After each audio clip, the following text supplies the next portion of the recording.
அண்மைச் செய்தி. தலைமைச் செயலகம் அருகே ரசாயன வாயு கசிந்த விவகாரத்தில் சென்னை மாவட்ட ஆட்சியர் பதிலளிக்க தென் மண்டல பசுமை தீர்ப்பாயம் உத்தரவு பிறப்பித்துள்ளது. இது தொடர்பான கூடுதல் விவரங்களுடன் இணைகிறார் எமது செய்தியாளர் ஆனந்தன். ஆனந்தன், வணக்கம். மேலும் விவரங்களை பதிவு செய்யலாம். வணக்கம்.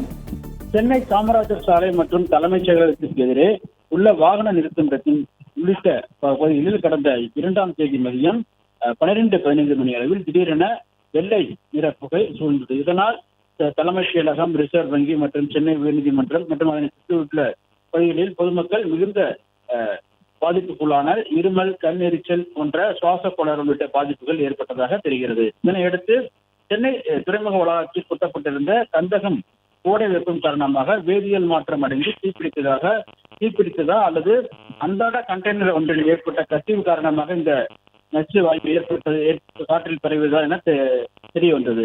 சுமார் 1 மணி நேரத்திற்கு பிறகு வாயு கசிவு முழுமையாக சரி செய்யப்பட்டது. இது தொடர்பாக நாளிதழில் வந்த செய்தியின் அடிப்படையில் தென்மண்டல பசுமை தீர்ப்பாயம் தாமாக முன்வந்து வழக்கை விசாரணைக்கு எடுத்தது.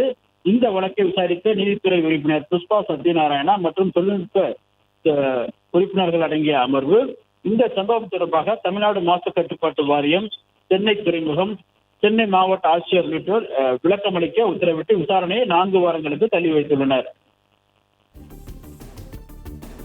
பிளே ஸ்டோர் மற்றும் ஆப் ஸ்டோரில் இருந்து பாலிமர் செயலியை QR கோடு மூலம் பதிவிறக்கம் செய்யுங்கள். செய்திகளை உடனுக்குடன் பெறுங்கள்.